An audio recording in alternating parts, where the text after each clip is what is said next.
움직여갖고 지금 경기도 이 강원도까지 와갖고 여러분들 맑은 공기, 이 꽃 가득한데 여러분들 산책하는 거 보니까 꽃 속에서 꽃이 산책하는 것 같아요. 너무 보기 좋더라고.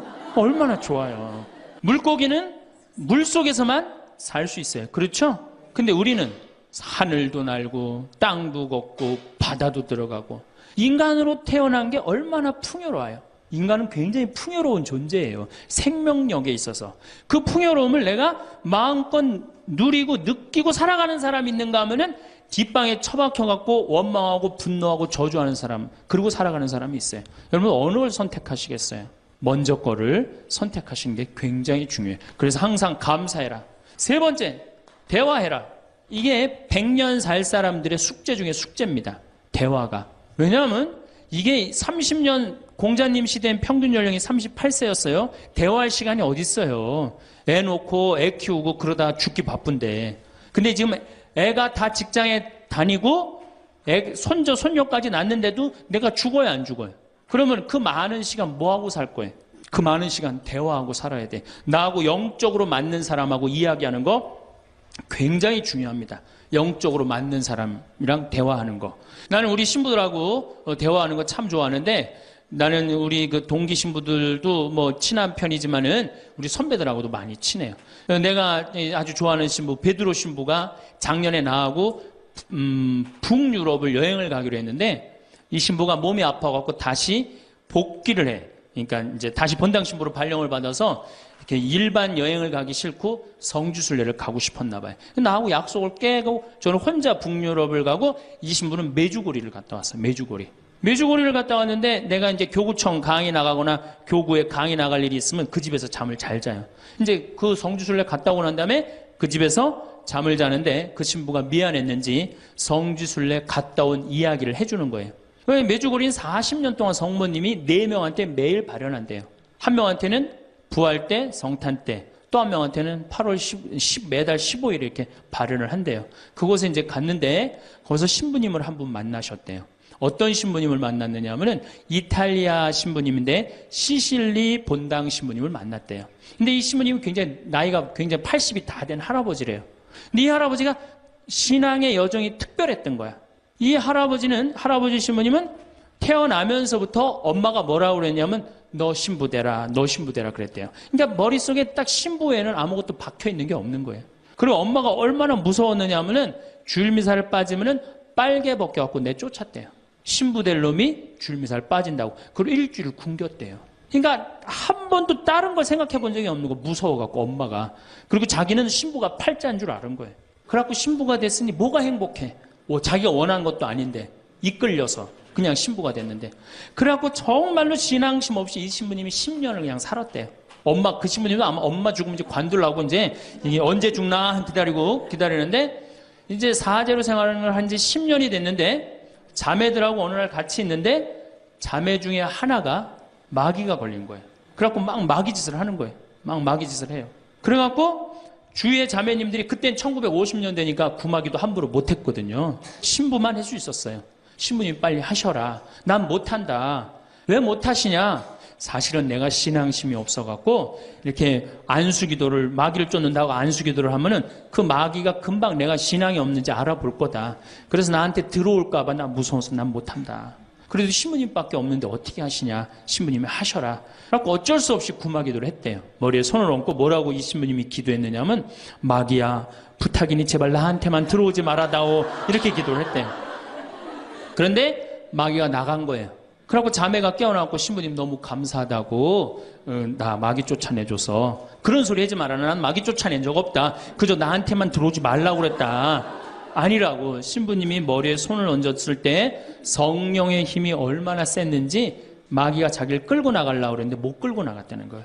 그때 신부님 마음이 조금 뜨거워진 거예요. 나같이 신앙심 없고 나같이 이게 수동적인 인간도 주님께서 도구로 쓰시는구나. 그래서 조금 마음이 열렸어요. 마음이 열려도 이 신부님은 너희는 모두 이것을 받아 먹어라. 이는 너희를 위하여 내어줄 내 몸이다. 이렇게 하면서도 20년 동안 미사를 하면서도 정말 거룩한 변화가 일어날까 의심을 했었대요. 아직도 내 신앙이 약하니까 안 일어나겠지. 근데 20년째 너희는 모두 이것을 받아 먹어라. 이는 너희를 위하여 내어줄 내 몸이다. 그러는데 예수님의 목소리가 딱 나와서 예수님이 하는 걸 느끼겠더래. 그러니까 미사도 누가 지내는 게 아니다?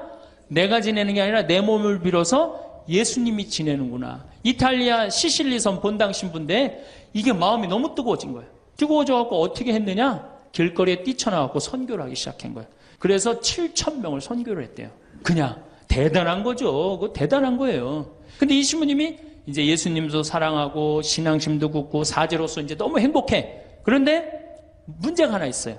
어떤 문제가 있냐면 자기 엄마가 너무너무 무서웠기 때문에 예수님 엄마도 무섭다고 생각을 한 거예요. 그래서 평생 성모님한테 한 번도 의지를 한 적이 없는 거예요. 간구를 해본 적도 없고. 내가 이렇게 사제로서 이제 모든 게 다 됐는데 우리 성모님한테 우리 예수님, 이 좋은 예수님 낳아주신 성모님을 사랑해야 되지 않겠느냐. 그래서 보스니아 크로아티아에 있는 메주고리에 이제 운전을 하고 갔대요. 갔는데 성모 발연동산에 딱 도착을 했는데 성모님이 그 발연동산에 느껴지는 품이 성모님이 나를 평생 이 품에서 내가 성모님 품에서 이제까지 보호받아 왔구나를 그냥 느끼겠더래요. 그러니까 이 신부님이 너무너무 행복한 거지. 그래서 매년 그 메주고리에 와갖고 세계에서 오는 신부들한테 자기 신앙을 고백을 하는 거예요. 나는 이렇게 사제로 평생 살면서 이런 은총을 받았다. 그걸 이제 우리 베드로 신부가 듣고 와서 나한테 얘기를 해주는데 한 새벽 한 3시간을 얘기를 해주는데 그 시간이 너무너무 은혜로운 거예요. 얼마나 그런 영적으로 통하는 사람이 있으면은 행복해요. 그렇죠? 여러분들, 그래서 여러분들 이제 대화가 뭐 요새 무슨 프로에 대화가 필요해 그런 것도 있다며요. 대화가 꼭 필요해요.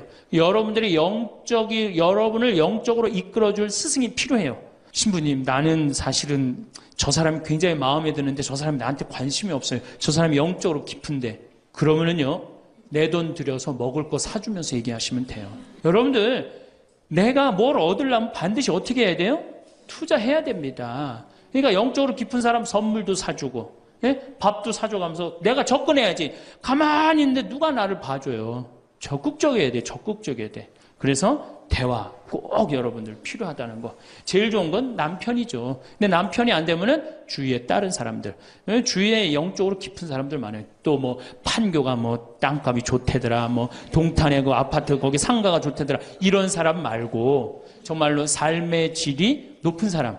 영적으로 하느님 나라를 정말 갈구하는 사람. 이런 사람하고 가까이 지내고 그런 사람한테 가까이 지내려면 어떻게 해야 돼? 내가 먼저 다가서야 돼요. 그래서 대화가 꼭 필요하다. 네 번째, 공부해라. 이거 정말로 중요한 것 중에 하나예요. 우리가 초등학교 6년, 중고등학교 6년, 대학교 4년 배워서 몇 살까지 울고 먹어요? 50까지. 실질적으로는 대학교 졸업하고 2년만 지나면 자기가 배운 게 다 끝난대요. 그런데도 우리는 공부 안 하고 어떻게 해? 그냥 사는 거예요. 50부터 100살까지 남은 인생 또 50년 남았는데 어떻게 해요? 그냥 사는 거예요. 아니, 용감해도 그렇게 용감할 수가 있어요? 공부를 안 하고? 저는 제가 신부가 돼서 환경에 너무너무 관심이 많았어요. 그런데 저는 인문학을 공부했잖아요. 종교 철학, 뭐 신학 이런 걸 배웠는데 환경을 딱 접근하니까 너무 어려워. 무슨 BOD가 어떻고, 뭐 COD가 어떻고, PPM이 어떻고, PPT가 어떻고, PPB가 너무너무 어렵더라고요. 그래서 내가 공부를 해야 되겠다. 그래서 아주대학교 산업공학과 환경공학과에 공부를 했어요. 대학원을. 2년을 공부하고 나니까 석사 학위가 나오더라고요.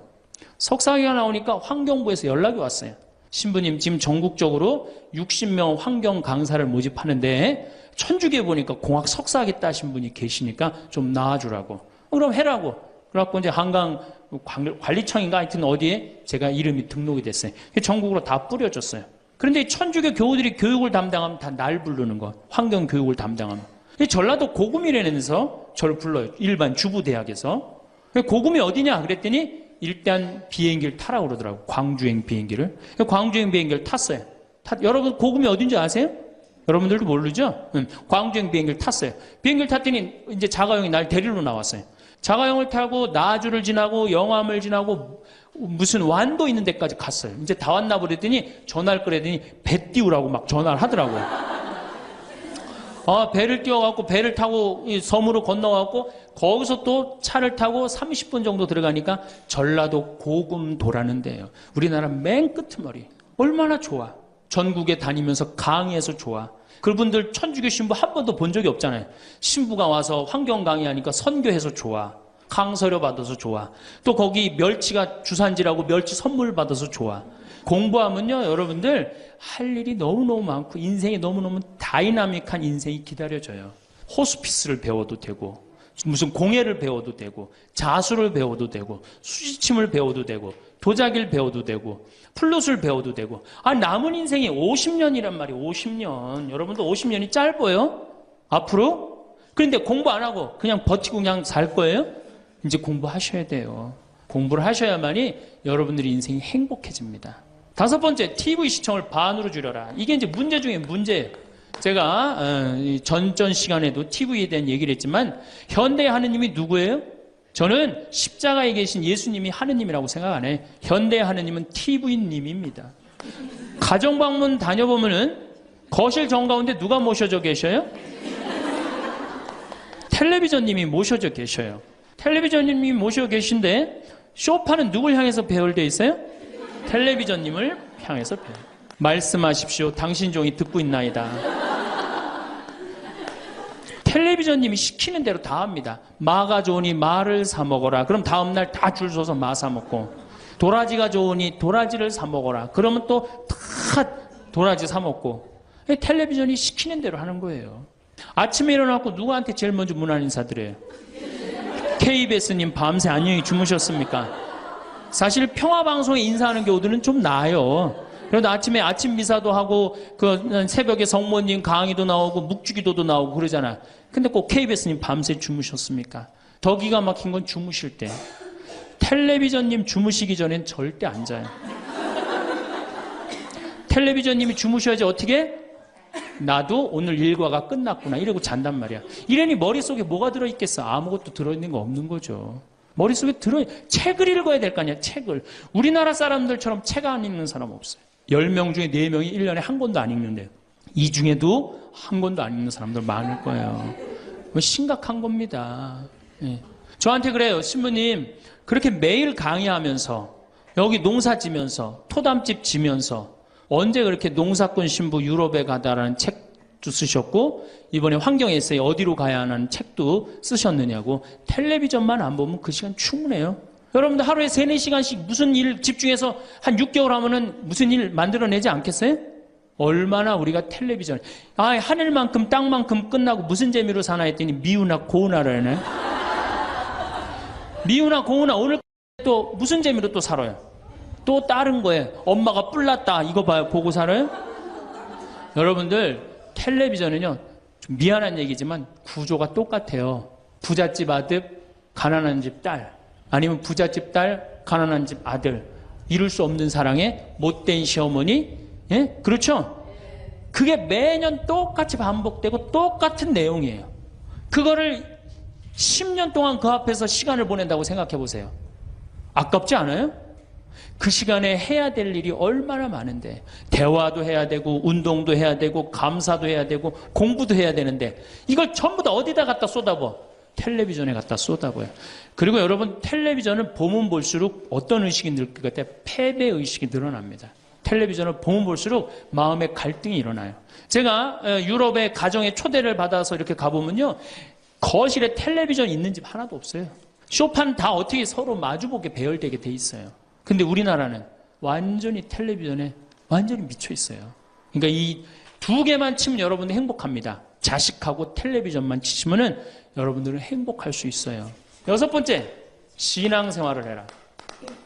자, 우리가 현대를 살아가면서 정말로 우리가 인간이 정말 최고로 잘난 것 같고 요즘 과학기술을 보면 정말 못하는 게 없는 것 같잖아요. 근데 왜 석유값이 뛰고 왜 굶어 죽는 나라가 37개국이 생기고 그래요? 이건 하느님을 잃어버렸기 때문이에요. 하느님의 진리에 따라 인간이 살지 않으면 인간은 원하지 않는 방향으로 갑니다. 하느님께서 원하지 않는 방향뿐만 아니고 인간 본성이 원하지 않는 방향으로 가요. 우리가 저는 여기서 살면서 이 산을 보면서 강을 보면서 항상 하느님한테 감사해요. 저 하느님 너무너무 감사합니다. 이렇게 맑은 공기 주셔서 감사합니다. 이 아름다운 세상 주셔서 감사합니다. 감사하다 보면 우리가 조금 뭐라 그럴까요? 겸손해져요. 근데 이게 다 자기 것인 줄 알고 막 파괴하기 시작하면요 자연이 파괴되면 결국은 누가 파괴돼요? 인간이 파괴되는 거예요. 그러니까 우리가 하느님께 가까이 가면은 자연도 일치가 되는데 하느님으로부터 멀어지면 멀어질수록 자연도 파괴되는 거예요. 그래서 여러분들 신앙생활 하십시오. 아까 제가 천주교 조금 욕을 했는데 그래도 천주교 괜찮아요. 아주 뭐 제가 보기에는 무슨 뭐 우리 교우들 어두운 데로 안 끌고 가요. 더욱이 내 동창 중에 또 옛날에 죽산성당 아시죠? 죽산 성지 있는 데 있죠? 거기 내 동창 신부가 그 본당 신부로 있었는데 그 신부가 너무 재미난 얘기를 해줬어요. 아니 옆에 30년 동안 개신교 다니던 할머니가 어느 날 개종을 했대요. 성당으로. 똑같이 열심히 나오더래요. 교회 나가는 것만큼 훨씬. 근데 이 할머니가 다리가 부러진 거예요. 그래갖고 택시 타고 또 계속 나오는 거예요. 그래서 본당 신부가 그랬대요. 할머니 이렇게 맨날 택시 타고 나오고 그러니까 그러지 말고 내가 봉송치 할 테니까 이 아픈 동안 나오지 말아라. 돈 들여서. 그랬더니 이 할머니가 하시는 말씀이 신부님 괜찮아요. 그래도 이 성당 다녀보니까 저 교회 다닐 때보다 여기 성당 다니는 게 훨씬 싸게 먹히니까 걱정하지 말라고. 여러분들 그래도 이 천주교 제일 싸게 먹혀요. 싸게 먹히지 괴롭히지 않지 딴 길로 안 끌고 가지. 정말 하느님께 우리가 의지하고 산다는 거 이건 굉장히 우리 나를 위해서 좋은 거예요. 또 우리가 이 세상 사는 목적이 뭐냐면 내 영혼 구원이에요.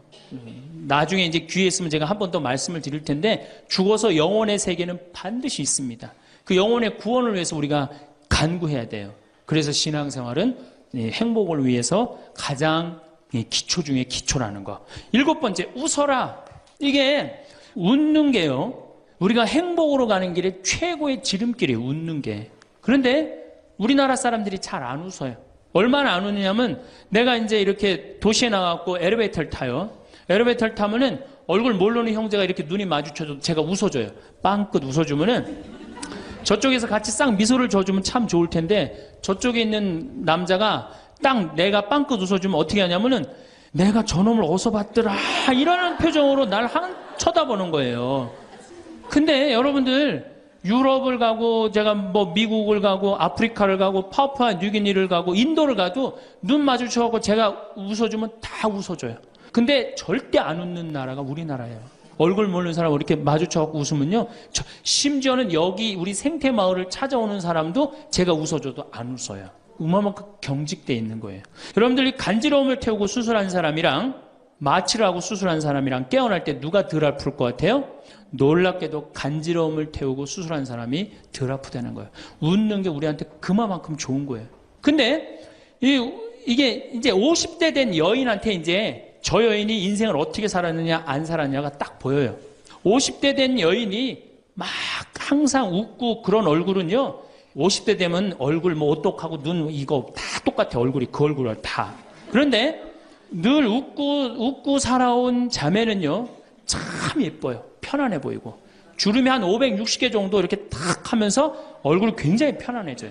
근데 이게 안 웃은 여자는 주름이 17개밖에 안 생긴대요. 그러니까 560개면 자갈자갈자갈하니 이쁜데 부담스럽지 않은데 17개면 얼마나 부담스러워요. 이마에 칼자국 나인 거지 쫙 굵은 주름 여기 쫙. 이 사람은요 웃어도 무서워요. 예, 웃어도 무서워요. 그러니까 여러분도 웃으면서 사세요.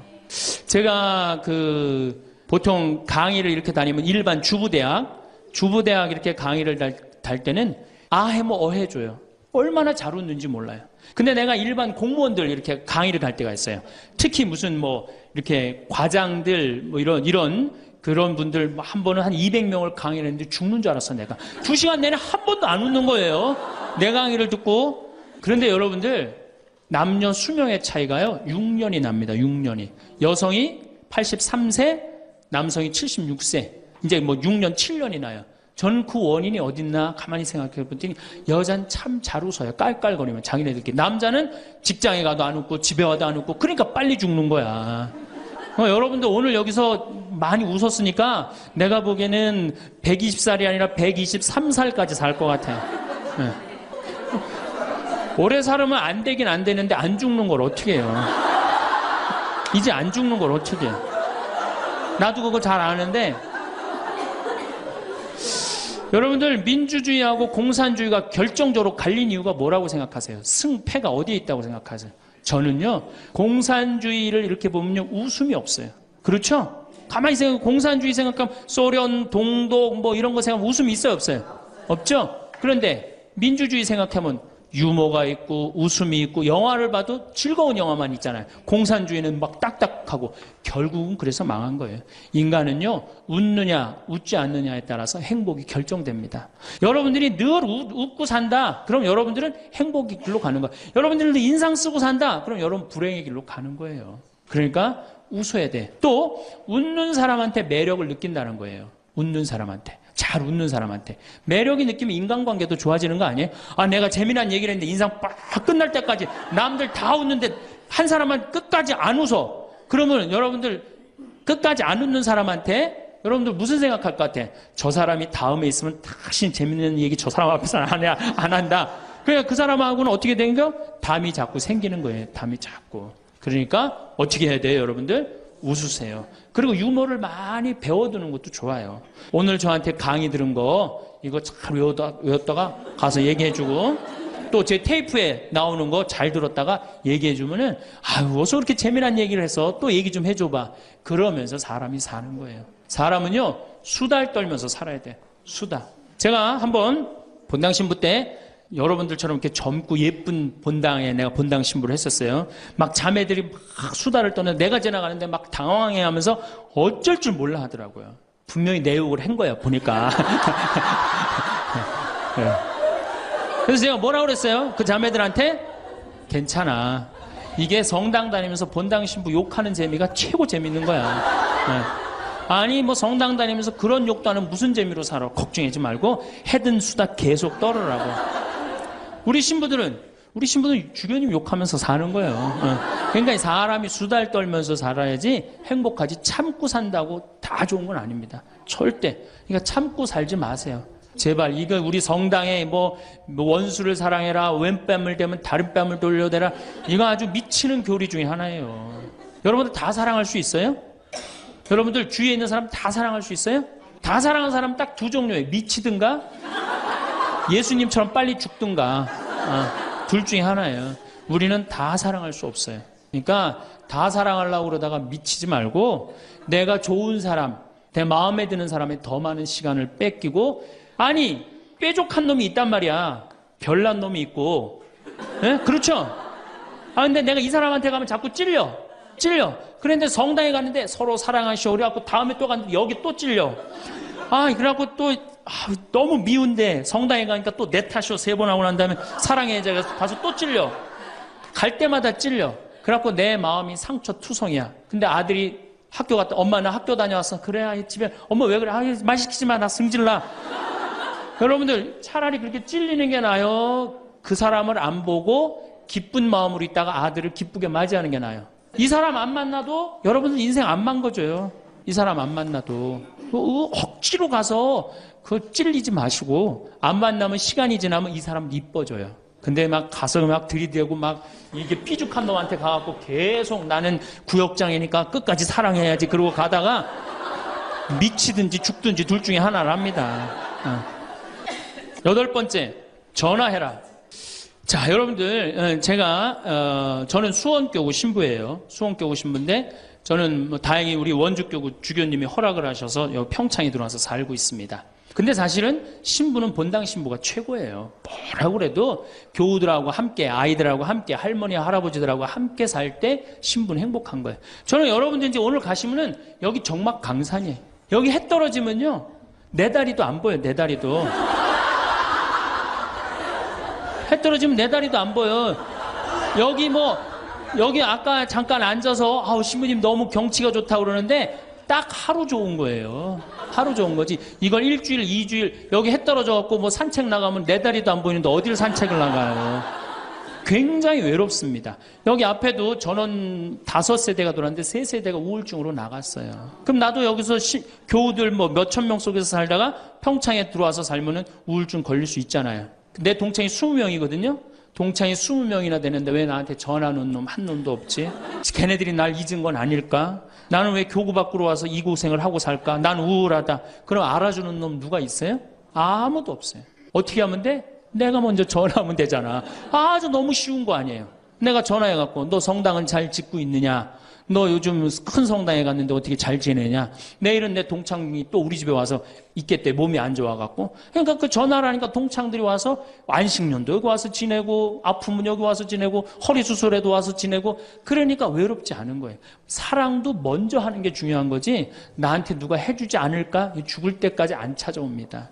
남녀의 사랑 문제가 아니라 인간이 살아가면서 그런 거예요. 그러니까 내가 먼저 전화하라는 거예요. 굉장히 중요한 거. 내 동창 중에 지금 보구마국장, 우리 수원교구 보구마국장 내 동창인데 얘가 로마로 유학을 갔어요.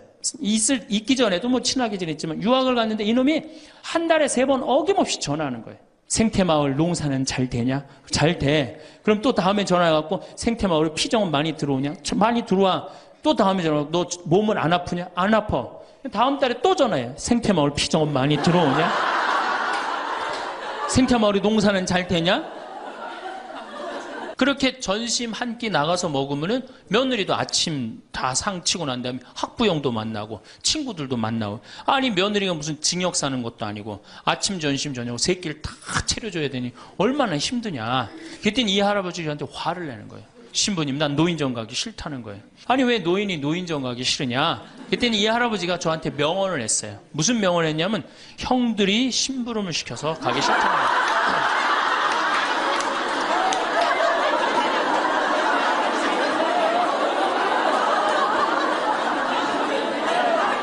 아니 무슨 73세 형들이 심부름을 시키냐. 그랬더니 아 신부님 모르는 소리 하지 마세요. 자기가 딱 나타나면은 술 받아와라 라면 끓여라 그런다는 거예요. 그래서 노인정 가기 싫다는 거예요. 제가 그때 너무 충격을 받아갖고 벌써 5년 전 얘기예요. 수원에 있는 아버지한테 가서 물어봤어요.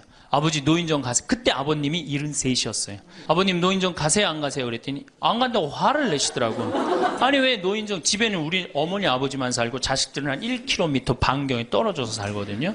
왜 안 가시냐고 그랬더니 우리 아버님 하시는 말씀이 형들이 청소시켜서 가기 싫다.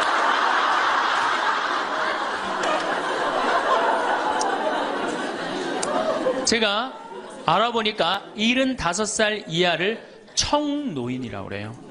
청년 노인이라는 거예요. 청년 노인. 이제 안 죽어요. 제가 여기 3년 전에 수원 고등동 성당에 95살 먹은 할머니가 오셔갖고 래프팅 하고 가셨어요. 배 타는 거 있죠? 그래서 내가 그때 그랬어. 할머니 참 죽기 전에 이렇게 래프팅도 하고 가니까 너무 좋다고 그랬더니 그 할머니가 나도 원이 없다고 이렇게 이 나이에 래프팅 배 타고 강에 래프팅을 했다고. 작년에 97인데 또 와서 또 하고 갔어요. 그러니까 여러분들 100살 산다는 거 지금 막연한 얘기가 아니에요. 여러분들 100살 산다는 게 확실하게 여러분들은 앞으로 남은 인생이 50년 남아있어요.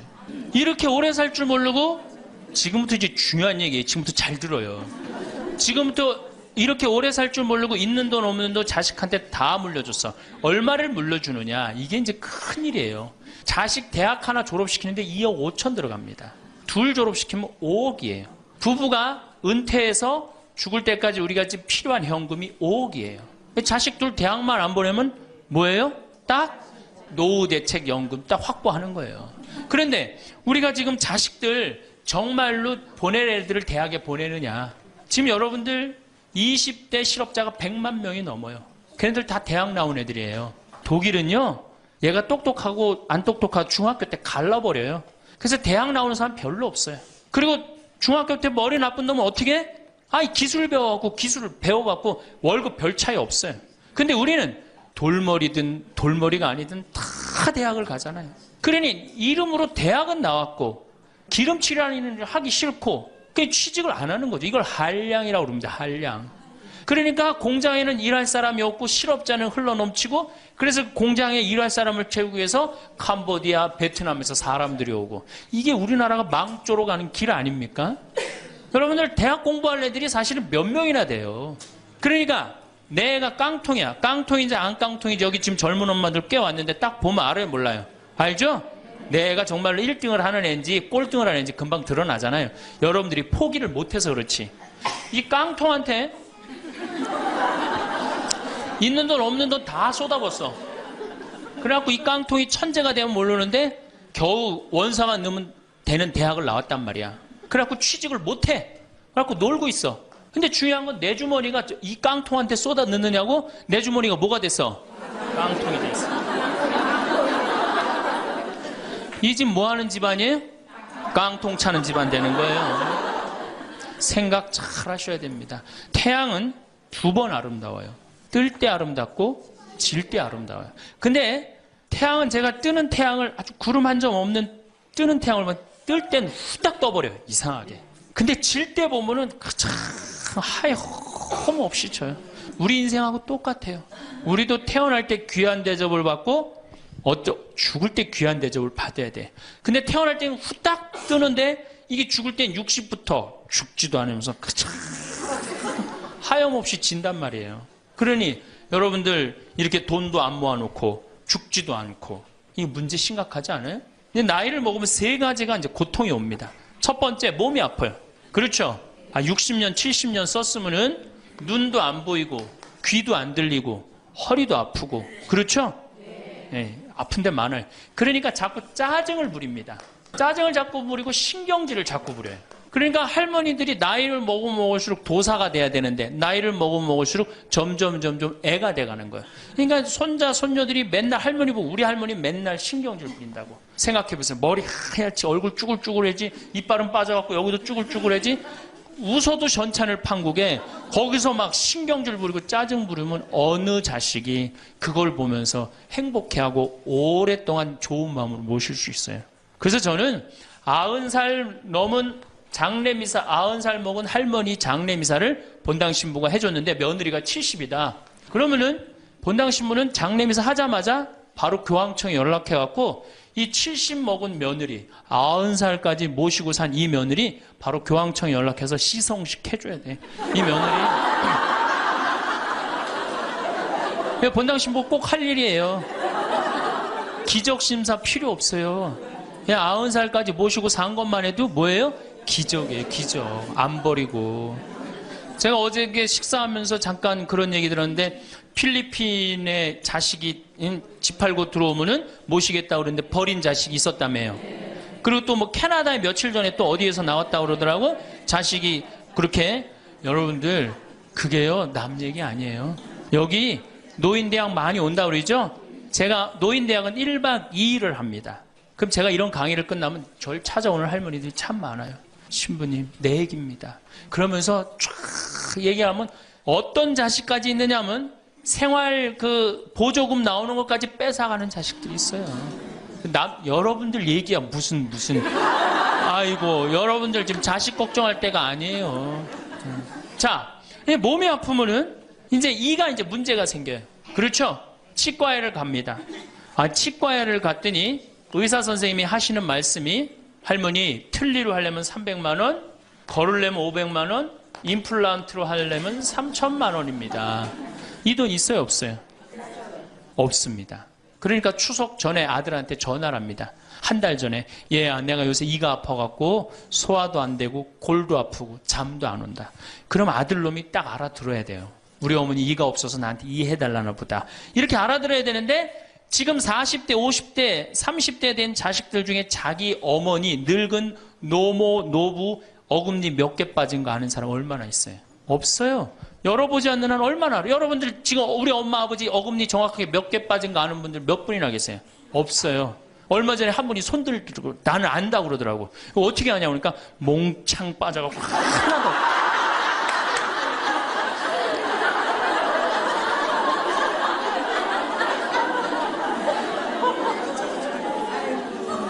그러지 않는 한 자기 부모님 어금니 몇 개 빠진 거 아는 사람 없어요. 제가 지금 강의를 한 10만 명 이상 했는데 정말로 아는 사람들 없어요. 그러니까 이 아들놈이 한다는 소리가 어머니 소금으로 양치하세요. 헬 이빨이 있어야지 소금으로 해든지 말든지 했지. 이 속으로 끓는 거죠.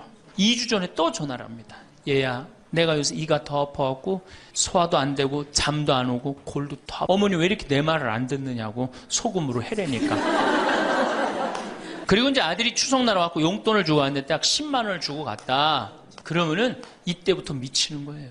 이때부터 속이 끓기 시작하는 거예요. 젊었을 때는 자식 키우는 재미로, 보는 재미로 그렇게 했는데, 지금은 이제 내 몸 하나도 이제 건사하기 힘들고 죽지도 않으니까 막 속이 막 미치는 거예요. 어디 가서 얘기하고 싶은데 창피해요, 안 창피해요? 창피합니다. 그러니까 이제 누굴 찾아오냐면 이제 본당 신부를 찾아옵니다. 저를 이제 찾아오는 거죠. 신부님, 내 말 좀 한번 들어보세요.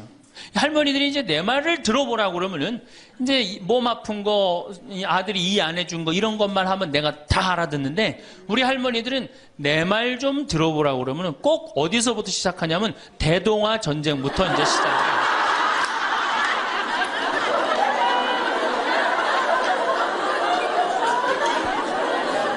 이래야지 이제 속이 풀리는 거예요. 내가 신부님 대동아 전쟁에 시집 와갖고 노숟가락 뺏긴 얘기, 시집살이 한 얘기, 정말 고생한 얘기. 그래서 신부님 이제 해방이 됐어요. 해방이 돼갖고 좀 살만한가 했더니 글쎄 6.25가 터지지 않았어요. 6.25 아직 이빨 얘기 나오려면 멀었어요. 이제 6.25 일사후퇴 얘기. 그리고 이제 53년부터 참 우리 지금 70대 80대 되는 할머니 할아버지들한테 잘해야 돼요. 53년부터 62년까지 똥구멍이 찢어지게 가난하게 고생한 얘기 합니다. 전 정말 몰랐어요. 똥구멍이 찢어지게 가난하다는 얘기를 참 많이 들었는데, 그래서 할머니한테 한번 물어봤어요. 할머니, 똥구멍이 찢어진 게 뭐예요? 신부님, 말도 마십시오. 6.25 전쟁 때 여러분들 2차 세계대전에 쏟아놓은 폭탄을, 그거 남은 폭탄 다 우리나라에 다 쏟아붓어요. 그러니 전쟁 끝나고 뭐가 있어요? 전부 다 폐허가 돼갖고 아무것도 없죠. 가을에 우리나라가 한 85% 이상이 소장농이에요. 겨우 자기 해 먹을 거 그것밖에 안 됐어요. 전쟁 끝나고 9월에 이제 추수를 합니다. 9월에 추수를 하면 먹을 게 언제 떨어져요? 2월에 떨어져요. 그럼 보리는 언제 펴요? 5월에. 여러분도 오시면서 보리밭 보셨어요? 보리밭 이렇게 있는 거. 5월에 이제 보리가 피면은 2, 3, 4, 5월을 견뎌야 되는데 먹을 게 있어요? 없죠. 그러니까 산에 풀뿌리 캐서 먹고 나물 캐서 먹고, 그것도 모자라면 이제 뭐를 캐서 먹느냐면, 소나무 껍질 안에 하얀 속살, 그거를 이제 벗긴다 그래요. 그걸 벗겨갖고 말린다 그래요. 말려갖고 그걸 간대요. 할머니들, 옛날 할머니들 생각나시죠? 그걸 갈아갖고 국에 넣어서 먹으면은 국이 빨간데 국을 먹으면 배가 부르대. 또 거기다 밥을 해서 먹어도 배가 그렇게 부르대. 옛날엔 배가 고파 죽겠는데 배 부르면 최고 아니에요.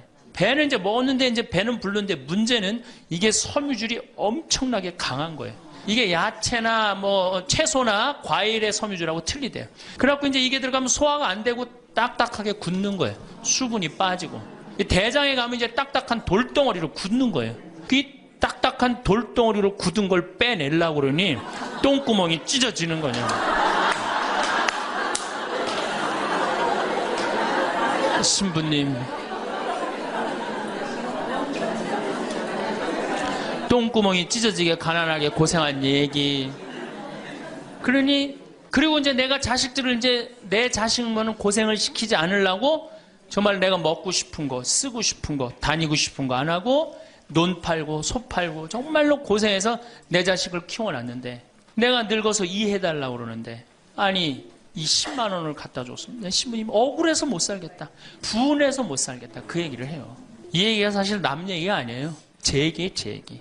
제가 아버님 70살 때 종합검진을 해드렸어요. 종합검진을 이렇게 해드렸는데 깜짝 놀랐어요. 결과를 보고 어금니가 하나도 없으신 거예요. 어금니가 하나도 없어. 그래서 아버지, 제가 맨날 이렇게 갈비집에 가서 갈비 사드릴 때 뭘로 드셨느냐고 그랬더니 아들 신부가 사주는 거라 앞니로 그냥 대충 씹어갖고 삼켰다는 거예요. 정말 기가 막히죠. 내가 전국에 다니면서 강의를 이렇게 했는데 내 아버지 입 빠진 건 모르고 참 창피하더라고요. 그래서 마침 내가 이제 치과 의사 하나를 세례를 줬어요. 그래서 불렀어요. 내가 너 세례를 줬는데 내가 네 세례를 주면 내가 네 영적인 아버지다. 근데 우리 육적인 아버지가 이가 하나도 없다.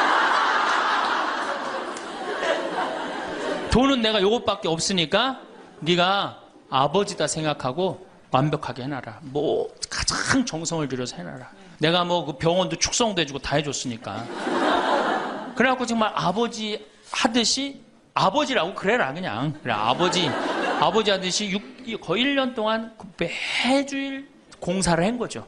그래갖고 완벽하게 해드렸어요. 그 다음부터 이제 갈비집에 가도 이제 심지까지 뜯어 드시고, 그 다음부터 이제 지리산 꼭대기까지 뛰어 올라갔다 뛰어내렸다는 거예요. 두 번째, 친구가 없어요. 이거 아주 중요한 겁니다. 몸 아픈 거. 우리나라가 OECD 국가 중에 노인 자살률이 1위입니다. 누구보다 높아요? 일본보다 2배가 높아요. 일본은 고독사 하기로 유명한 나라예요. 늙어서 혼자 죽기로 유명한 나라예요. 근데 우리나라는 그 나라보다 자살률이 2배가 높아요. 왜? 경제적인 이유 때문에. 왜? 여러분들 여기 이제 할머니 할아버지도 몇 분 계신데, 자, 내가 돈에 주머니가 없어. 그럼 바깥에 나가고 싶어 안 나가고 싶어요? 당연히 안 나가고 싶어요. 아, 내가 저 모임에 나가갖고 뭘 한번 얻어먹었어. 그 다음에 내가 그 친구한테 사줘야 되는 내가 돈이 없어. 그 다음 만나게 돼요? 안 만나게 돼요? 나이 먹어갖고 돈이 없으면 자신이 없어져요. 자신이 없어져요. 그러니까 여러분들 자식 초등학생이 학원비가 50만 원, 지금 중학생이 70만 원, 고등학생이 90만 원이에요. 그러면은 내가 이 90만 원 중에 20만 원만 떼어서 어머니 용돈 줘봐. 우리 어머니 신나서 살걸? 근데 내 자식 학원비 90만 원 안 아까운데 부모 30만 원 용돈? 여러분들 지금 자식들이 부모한테 용돈 얼마 주는 줄 아세요? 1년에 100만 원 줘요. 그 나누면 8만 원이야, 8만 원. 그걸 받으려고 있는 돈 없는 돈 대동아 전쟁부터 고생해가면서 그렇게 키워요. 이제는 부모 자식지간의 효의 개념은 끝났어요. 효는 끝났다고 그래요. 많은 사회학자들이 효는 끝났다. 사랑만 남아있다는 거예요. 이 얘기도 이제 제가 곧 할 거예요. 자, 친구가 없으니까 속이 좁아져요. 그렇게 했어요? 안 그렇게 했어요? 아니, 친구들이 있으면 얘기도 좀 하고 속도 풀고 그러면 속이 좀 이게 풀려 맺혔던 것도 풀잖아요. 집안에서 이제 친구가 없으니까 가만히 방 안에서 이제 뒷방 벽에 이제 어느 학자가 우리나라 노인을 뭐라 그래? 쥐처럼 깜깜한 방에서 웅크리고 앉아있다고 그래요. 우리 할머니들이 내가 봉송체 가면 하고 있는 일이 깜깜한 방에서 진짜 웅크리고 앉아있어요. 쥐처럼. 그러니까 할 일이 뭐가 있어? 벽에다가 인생 복귀하는 거죠. 대동아 전쟁 생각하고 한숨 한 번 쉬고 6.25 생각하고 한숨 한 번 쉬고 이빨 안 해준 거 생각하고 한숨 한 번 쉬고 여름에 냉면을 먹고 싶어. 그러면은 큰아들이 사줄래나 둘째 아들이 사줄래나 막내 아들이 사줄래나 기다렸는데 한 놈도 안 사줘. 그러면 언제 그걸 갖고 있다가 터트려요? 추석 때 터트립니다. 내가 옆집 할망구는 그 자식들이 와서 갈비도 사주고 냉면도 사줬다는데 나는 자식이 6, 7인데 나한테 냉면 사주는 자식 하나도 없다고. 냉면이 얼마나 해요? 5,000원, 10,000원이면 하죠? 그럼 자기 돈으로 사 먹으면 되는데 우리 할머니 할아버지들은 자기가 자기를 위해서 돈 쓰는 걸 할 줄 알아요? 몰라요?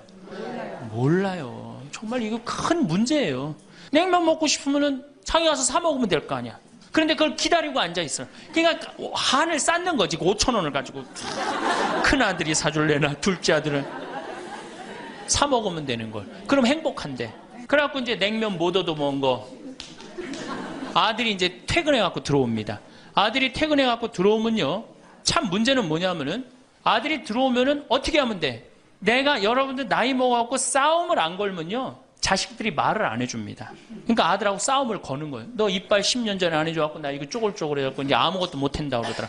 아들이 듣다 어머니 그만하세요. 한 번만 하면 100번째예요. 그럼 이게 안 먹히나 보다 그래서 방에 들어왔고 또 이제 벽에다 복귀한 것 중에 그래 냉면 못 얻어먹은 거 들고 쫓아나가. 옆집 할망구 냉면도 얻어먹었다는 난 냉면도 못 얻어먹었다. 그럼 아들이 한마디 합니다. 어머니 그러려면 나가 죽어라. 몸 아프죠? 친구 없죠? 뭐만 남으냐면 자존심만 남습니다. 근데 그 자존심에 나가 죽어라? 그럼 미치는 거예요. 어디 가서 자식이 나가 죽으라 그러는데 얘기할 때가 있어요 없어요? 여러분들 나가 죽으라 그러는 거 아들이 50%, 며느리가 16%, 딸이 14%, 그 다음에 늙은 부부가 서로 나가 죽으라고 20%. 나가 죽으라는 말 듣는 비율이 그렇대요. 그냥 어디 가서 얘기하긴 창피하고 또 이제 본당 신불 또 찾아옵니다. 이제. 그래서 저한테 얘기를 해요. 신부님 내 말 좀 들어보라고. 이제 할머니가 이제 또 내 말 좀 들어보라고 그러면 이제 또 대동아 전쟁부터 이제 시작을 합니다. 해방, 6.25, 똥구멍이 찢어지게 가는. 내가 이렇게 키웠는데 나부로 나가 죽으라고 그런다고. 이제 늙었으니까 필요 없다고 나부로 나가 죽으라고 그런다고. 여러분들 그런 소리 이제 듣습니다. 왜 죽지도 않고 이렇게 오래 사느냐고 분명히 자식들한테 그런 소리 들어요. 100살까지 산다고 생각해봐요. 그것도 자식한테 얹혀서 100살 산다고 생각해보세요. 이제는 자식하고 늙어서 같이 산다는 생각은 꿈도 꾸면 안 돼요. 늙어서 이제 나 어떻게 살아야 돼? 나 혼자 자식한테 폐 안 끼치고 오래 사는 게 누구하고 좋은 관계 유지하는 거야? 자식하고 좋은 관계 유지하는 거예요. 어쨌든 나가 죽으라 그러니까 이제 미치는 거죠. 그래갖고 이제 다 듣고 이제 할머니가 나한테 그래. 신부님 나 꽃동네 좀 바래다 줄라. 난 자존심 상해서 저 집에서 도저히 못 살겠다. 그럼 내가 할머니한테 그래. 할머니 꽃동네는 아무나 가는 게 아니에요. 안 돼요. 그저 새벽에 그 꽃동네 앞에 내려다만 주면 그 다음부터 내가 다 알아서 할 테니까 신부님은 꽃동네 앞에까지만 바래다 달라. 내가 이제 다 듣다가 할머니한테 그래요. 할머니 그 자식 키웠을 때 속상한 적 있었어요? 없었어요? 속상한 적 많았죠. 7살, 10살 미운 오리 새끼 그때 말 안 들을 때 할머니 그 아들한테 속상하면 뭐라고 그러셨어요? 그랬죠. 나가 죽어라 그랬죠. 네. 할머니 그냥 나가 죽으라고만 그랬어요? 아니요. 나가 되져라.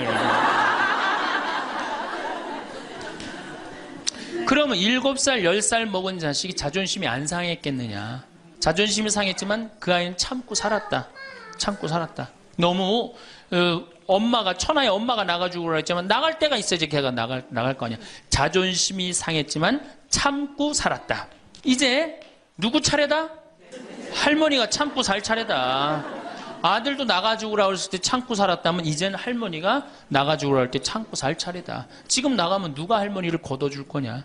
오로지 부모라는 이유 하나로 한 집에 살아주는 것만 해도 고맙게 생각하고 할머니가 할머니의 노년을 할머니의 남은 생애를 준비하지 못한 할머니 잘못이다. 누구 탓할 거 아무것도 없다. 그럼 무슨 생각을 하는지 가서 참고 살아요. 참고 살아야지 어떻게 할 거야. 이제 안 죽으면서 진짜 문제가 발생합니다. 여기 뒤에 계신 분들 잘 들으세요. 우리나라는 안사람, 바깥사람 제도가 있어요. 그렇죠? 그래갖고 안사람은 안에서 애 놓다 죽었어요. 그렇죠? 애 키우다. 우리나라 지금도 변함없습니다. 안사람은 안에서 애 키우냐고 정신이 없어. 남편 신경 안 씁니다. 바깥사람 바깥에서 돈 벌다 죽었어요. 옛날에는 부부 갈등이 없었어요. 왜? 만날 일이 있어야지. 안사람 안에서 애 놓다 죽고 바깥사람 바깥에 돈 벌다 죽었으니까 만나야지 갈등이 생길 거 아니야. 서양은 20대만 나왔고 안 맞으면 30대 바꾸고 30대만 나왔고 안 맞으면 40대 바꾸고 40대만 나왔고 안 맞으면 50대 바꾼 부부가 애인같이 살아요. 근데 우리는 한 번도 맞춰본 적이 없어. 위해준 적도 없고. 제가 재작년에 그 스톡홀름을 여행을 갔었는데 비행기 시간이 오래 좀 하루를 거의 기다렸어야 돼요. 그래서 이제 저녁 비행기를 타려고 저녁 한 5시쯤에 라운지에서 이제 음식을 시켜서 먹고 있는데 내 앞에 60쯤 된 초로의 할아버지하고 초로의 할머니가 서로 끌어안고 뽀뽀를 하는데요. 이 남자가 이마야 눈에다 뽀뽀 한번 하고 I love you 하니 하고 입에다 뽀뽀하고 I love you 하니 하면 목에다 뽀뽀 1시간 이렇게 쪽쪽 빨아요. 걔네들은 그렇게 살고 그렇게 살아야만이 살아요. 근데 우리는 안 사람은 안에서 애 키우다 죽고 바깥 사람은 바깥에서 돈 벌다 죽으니까 서로 사랑을 할 시간이 없어. 근데 상관없었어. 왜? 평균 연령 38세, 46세 때는 아무 문제 없었어요. 그렇죠? 죽으면 끝이니까. 근데 이제 안 죽으면서 문제가 발생을 해요. 직장에서 너는 이제 그만 사회에서 쓸모가 없으니까 집으로 가라. 그래갖고 이 바깥 사람을 고홈 집으로 보낸단 말이야. 그래갖고 이제 안방에 이제 이 바깥 사람이 딱 앉아 있는 거예요. 그래갖고 안방에서 안사람이 되는 거예요. 집안에 안사람이 둘이 되는 거예요. 이게 아내가 뭐예요? 태양이라는 뜻이거든요. 집안의 태양을 아내라고 그러잖아요. 이 집안의 태양이 둘이니 이게 사이가 좋아요. 그리고 우리 남자들이 여자한테 하니 I love you 뽀뽀 쫙쫙 했다면서 그렇게 해요. 여러분들 사랑한다는 얘기 들어요 안 들어요? 이게 우리의 큰 문제예요. 사랑한다는 말도 안 듣고. 이 우리나라 남자들은 부인을 위한 이벤트를 할 줄 몰라요. 그러니까 이게 어떻게 있느냐 하면 가을 젖은 낙엽 땅바닥에 붙어 있듯이 쫙 부인한테 붙어 있으면서 밥 새끼 따박따박 그냥 받아먹고 끝난단 말이야. 설거지를 하기라나 뭘 하기라나. 그러니 미치는 거죠. 그러니까 할머니들이 저한테 진짜 할머니들이 그런 얘기 많이 해요. 정말 30년 40년 동안 밥 해대는 거 지겹다고. 지겹죠. 설거지를 해기래나 뭐 사랑한다고 말을 해기래나 뽀뽀를 해주기래나 그냥 소리나 뻑뻑 지르고 심부름이나 시키고. 근데 이 할아버지가, 어떤 할아버지가 갑자기 심장마비로 죽었어요.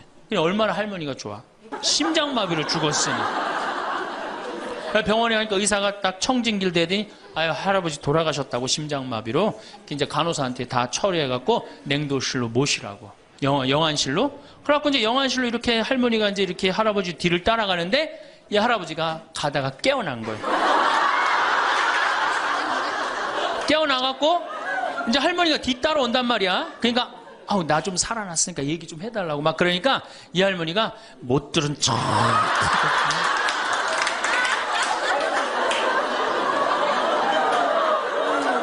할아버지가 조금 있으면 완전히 이제 냉동고로 들어가게 생겼단 말이야. 말은 안 나오고 더 애절하게 나 좀 살아났으니까 얘기 좀 해달라고. 그러니까 이 할머니 하시는 말씀이 할아버지 다리를 치면서 이 양반아 의사가 죽었대는데 왜 이렇게 말이 많으냐고.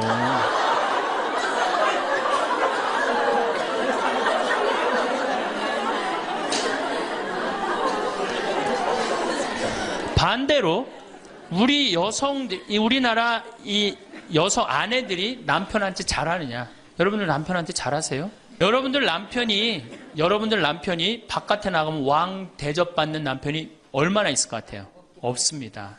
그럼 층층샷 나가면 섬기는 사람이에요. 굽신거려야 되는 사람이고. 근데 아침에 출근할 때 정말로 내 남편이 전쟁하러 나가는데 정말로 왕 대접하고 내보낸 부인이 얼마나 돼요? 이러지 않으면 다행이지. 머리 막 부시시 해갖고 막 사자 머리를 해갖고 머리 끝에는 밥풀 하나 딱 이렇게 붙여놓고 여보 다녀와.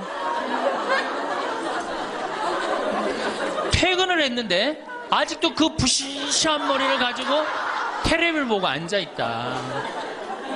어느 남자가 집에 들어오고 싶겠어요. 여기 평창에 대유라는 룸사롱이 오픈했어 작년에. 서울 아가씨 항시 30명 대기 이렇게. 그러면 여러분들 남편이 어디 가면은 왕대접 받아요. 그러니까 여러분들이 남편을 룸사롱으로 내모느냐 집안으로 끌어들이냐 누구한테 달려있는 거야? 여러분들한테 달려있어. 그런데 그래서 일주일에 한 번 남편을 위해서 요리를 하라는 거예요. 부인이. 정말로 지혜로운 부인은 요리를 한 번씩 하라는 거예요. 그래서 낙지볶음도 하고 요새 그 텔레비에 보면 이렇게 홍어 이렇게 삭힌 것도 많이 홈쇼핑으로 보내주잖아요. 딱 해갖고 삼합 딱 해갖고 와인 하나 딱 준비하고 이브닝 드레스도 좀 쫙 입고 이런 이벤트가 있어야지 60년을 같이 살지. 무슨 재미로 60년을 살아요. 이건 뭐 김치찌개 한번 해줬단 말이야. 부인이 저녁에 김치찌개 해줬는데 다음날 아침에 출근할 때 보니까 그거 졸여갖고 이제 또 내놨단 말이야. 저녁에 퇴근할 갖고 왔는데 그걸 볶아갖고 또 내놨어.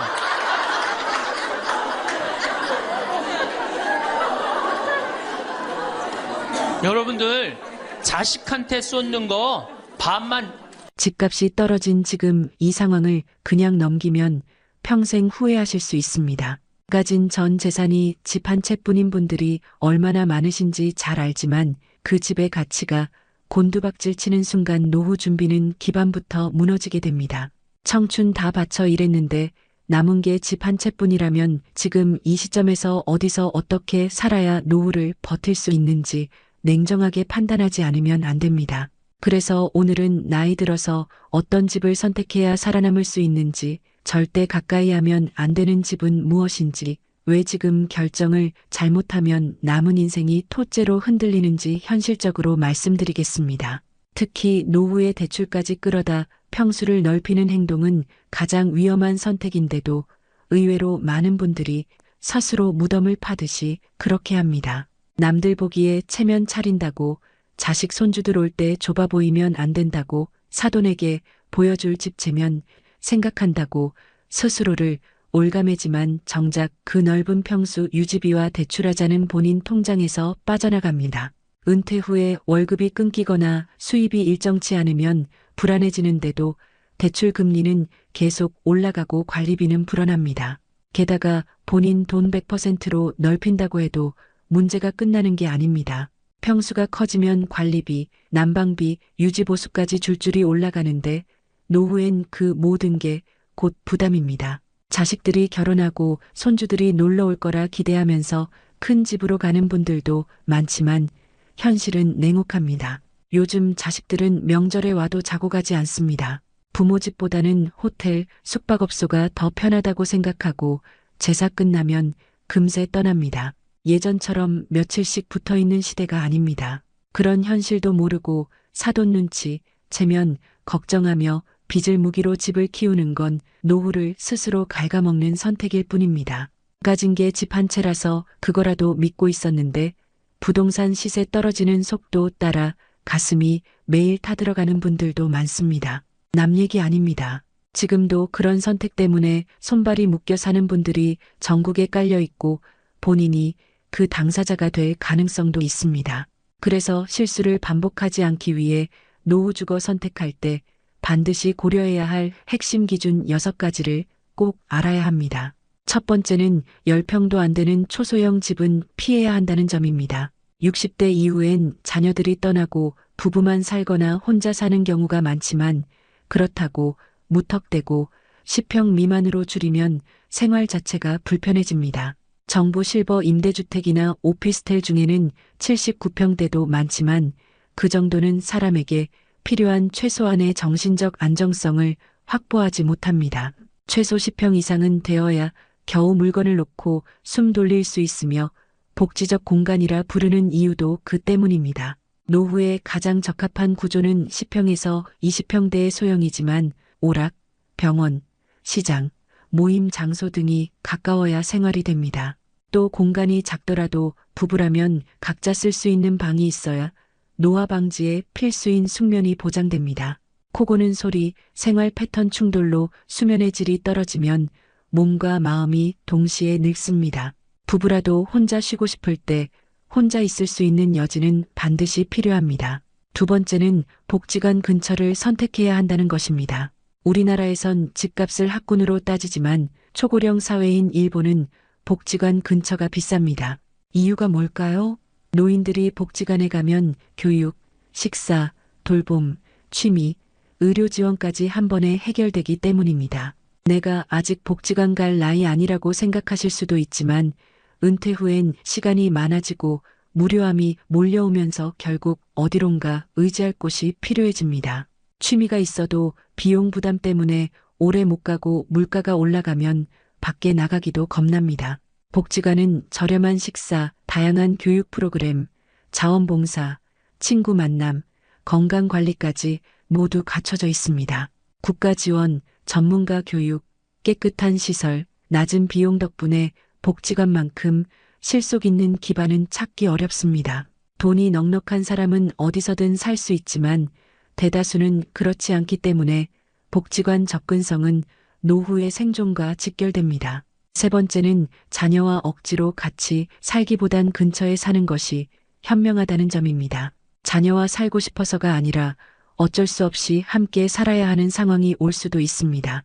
특히 사별, 배우자 상실을 겪으면 오래 살던 집도 갑자기 무섭고 공허해지고 관리하기조차 벅차집니다. 그러다 자녀 쪽으로 이사를 생각하게 되는데 그때 중요한 건 같이 살기가 아니라 가까이 살기입니다. 함께 살면 외로움이나 생활비는 조금 줄겠지만 며느리, 사위와의 관계 스트레스가 새로 시작됩니다. 결국 마음 붙일 곳은 자녀 근처지 자녀 집안이 아닙니다. 손주 돌보며 도움을 주거나 성장 지켜보는 건 좋지만 생활권이 묶이면 오히려 자유도 잃고 갈등도 생깁니다. 그래서 적당한 거리두기가 노후의 마음 건강을 지키는 전략임을 꼭 기억하셔야 합니다. 네 번째는 병원이 30분 이내에 있어야 한다는 조건입니다. 나이 들면 다리 힘이 빠지고 멀리 이동 자체가 고통입니다. 대중교통 불편하면 생활 반경이 급격히 좁아지고 사람 만나는 일도 줄면서 사회적으로 고립될 위험이 높습니다. 그래서 지하철역 기준 510분 거리에 있는 소형 아파트가 이상적이고 병원 접근성은 특히 중요합니다. 제가 30분을 강조하는 이유는 기초 의료 서비스에 접근하기 위한 최소 시간 기준이기 때문입니다. 생사를 다투는 응급이 아니더라도 30분 이내 병원 진입이 가능해야 노후 생활이 유지됩니다. 최근엔 지방 몇몇 지역을 제외하고는 대부분 30분 이내 범위의 병원이 있지만 시골이나 외곽으로 잘못 옮기면 의료 공백이 생깁니다. 결국 집값이 떨어지는 현실 앞에서 지금 살고 있는 곳을 지켜야 하는지 아니면 조건 맞는 곳으로 재정비해야 하는지 선택을 미루면 끝까지 끌려다니게 됩니다. 지금 이 순간 대출로 키운 집, 체면 때문에 유지하는 평수, 자녀에게 보여주기 위한 허세, 이런 것들을 당장 내려놓고 노후를 위한 현실적 조건부터 다시 보셔야 합니다. 조금만 늦어지면 기회는 사라지고 몸은 따라주지 않고 병원, 복지, 이동성, 비용, 외로움 모든 게 한꺼번에 덮쳐옵니다. 지금이 마지막 점검 시기입니다. 이 6가지 기준을 모르면 남은 노후가 통째로 흔들립니다. 지금까지의 선택과 고정관념을 당장 의심하셔야 사는 동안 버틸 수 있습니다.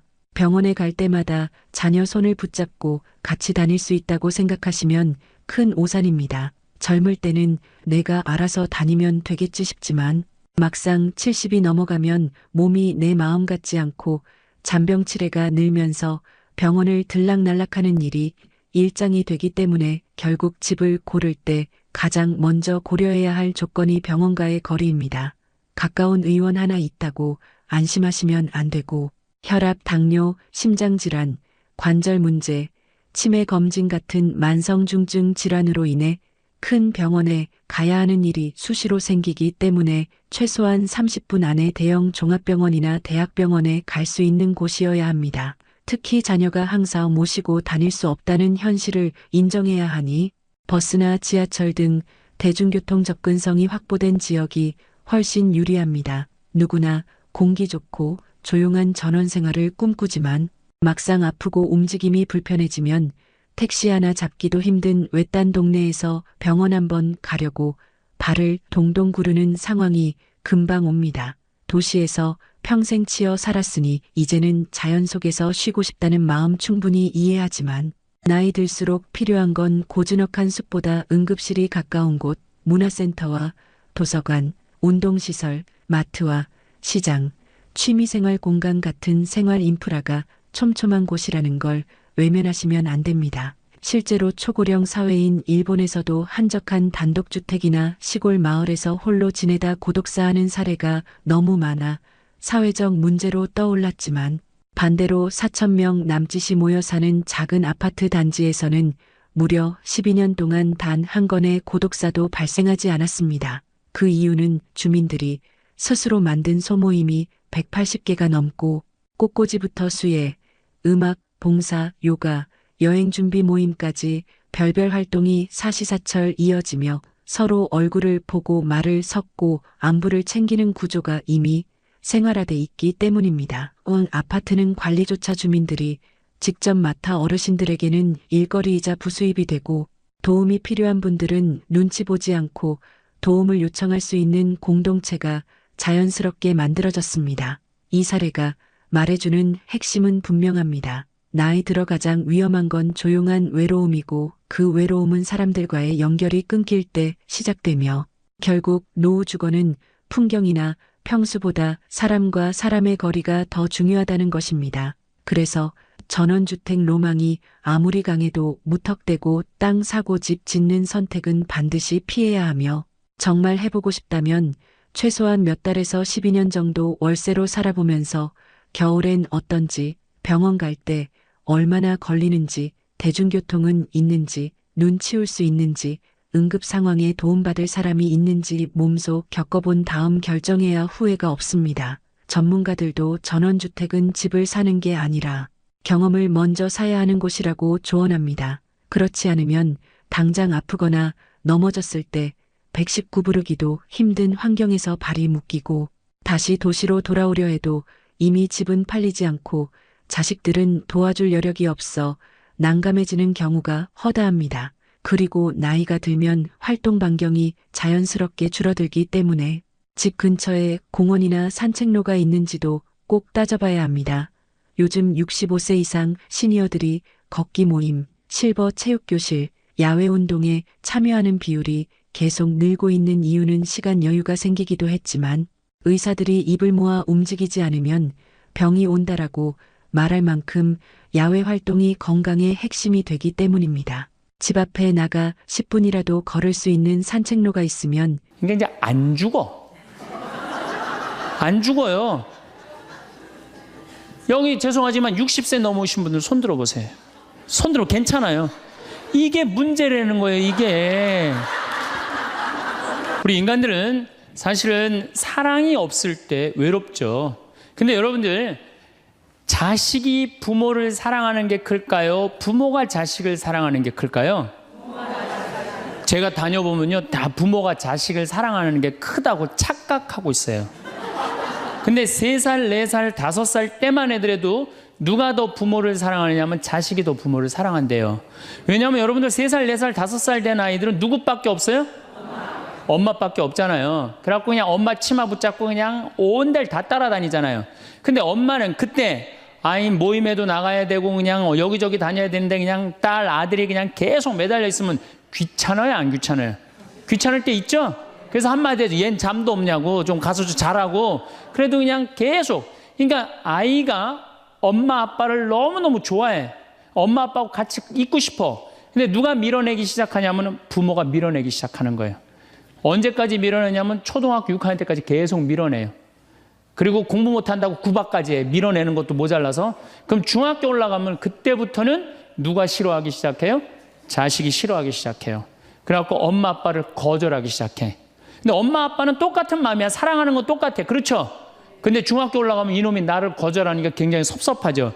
그런데 10년 동안 밀어낸 걸 생각해야죠. 10년 동안 같이 아이가 놀아달라고 그럴 때 놀아주고, 뭐 매달릴 때 같이 안아주고, 눈 마주쳐주고, 대화해주고, 얘기 들어줬으면은 중학교 올라도 걔는 엄마 아빠 안 미워해요. 그런데 3살서부터 계속 귀찮다고 그러고 자라고 그러고 그냥 뭐 또 때리고 막 공부 못하면 뭐 그냥 네가 그냥 내가 널 낳고 미역국을 끓여 먹고 내가 한심하다고 그러고, 그리고 중학교 올라가고 자식이 엄마 막 째려보고 신경질 보고 소리 지르면은 그땐 당황스러운 거예요.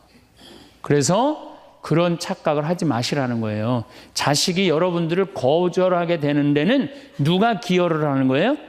여러분들이 기여를 하는 거예요. 제가 신학교 때 부재 때